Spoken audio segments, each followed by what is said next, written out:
with the blurbs that I have in the back, I tried to make them very exciting. I had almost 30 or 40 different blurbs from different people from all different aspects of the film industry. And as an aside, that's something that I learned and I had forgotten, but Tim Ferriss, who most people I'm sure listening to this will know, is a big bio and life hacker and has written a number of books, all of which he jokingly calls coffee table books because they're usually quite lengthy. He talks about how, a book is like a multi-year process. And, the first quarter you're thinking about it, and the second quarter or two you're writing it, and the third quarter you're reviewing it, and then the fourth quarter you're kind of like, okay, let me start putting together a plan to send it out to people. They can review it, they can edit it, they can give me some feedback, they can write testimonials, they can do all that stuff. And then that second year, you're then harassing people like, hey, I sent you the book 2 months ago, I haven't heard back from you. And I had forgotten that it's such a long process. So when I sat down and wrote my book, I went from, okay, I'm an indie film person, I make indie movies, I edit indie movies. So I'm going to just go, okay, I'm going to write out an outline and it's going to take like a week. I'm going to write a rough draft and it'll take like a week. I'm going to write a second draft. There's my third week. And then the fourth week, I'm going to try and get a final draft. Now, during that month of writing the book, once I got my first draft done, I sent it out to 40 people and said, hey, I'm writing this book. I have a deadline because I wanted to try to get it out by a film festival in September, which has since been postponed to next year. But the thing that was great about that was I was under the gun from day one. And it forced me to say, okay, if I want this book to be in print at the film festival in September, and it's June, then I need to get the book done, in a month or so. And at first that was crazy, but it forced me to get up and say, okay, my job this month, and we're in a COVID world and some people are stuck at home, so you might be able to take advantage of this, whereas in a normal kind of part of the year, if you have a full-time job or a day job or something, you can only really write or make a movie or do your play or create your course or whatever it might be in the evening or on the weekends. And a lot of time that cuts into your normal lifetime. So it's hard to really juggle these big projects. But for me, I was able to take a month and say, okay, I'm going to take a week in outlining and take a week and write the first draft, and then immediately send it out to 40 people as a PDF and say, this is my rough. It's not edited, but if you could read this over and just give me a blurb or a testimonial that I can put on the cover, I can use in social media, then I knew that even if it took a month for those people to get back to me, I would still have those back before my September deadline. Well, the other thing that was really great that came out of that is I had a couple of people say, hey, I started reading your book. Do you need someone to edit it or give you like notes or make corrections?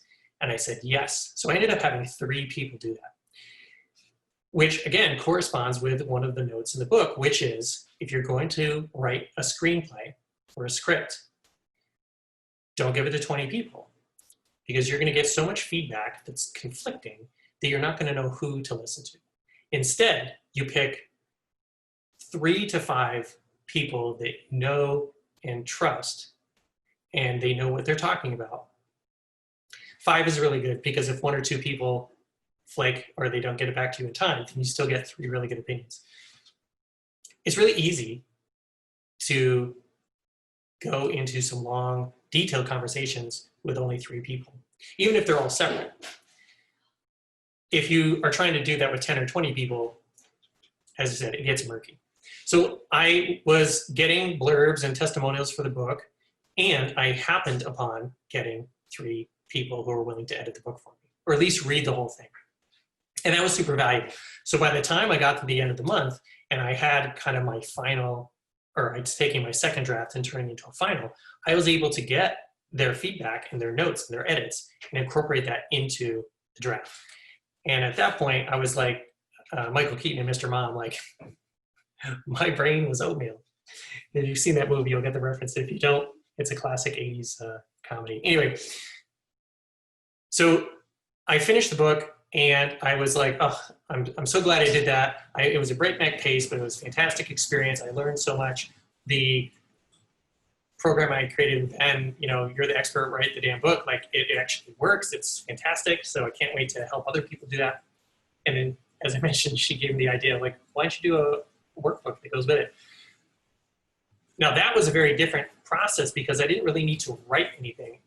What I had to do was go through all my production paperwork and figure out how do I switch the formats and put them from, I mean, some of them were actual pieces of paper, and I would scan them and put them in, I had to use different programs and get them so that they're in the right format, the right size and everything, and get them into the book.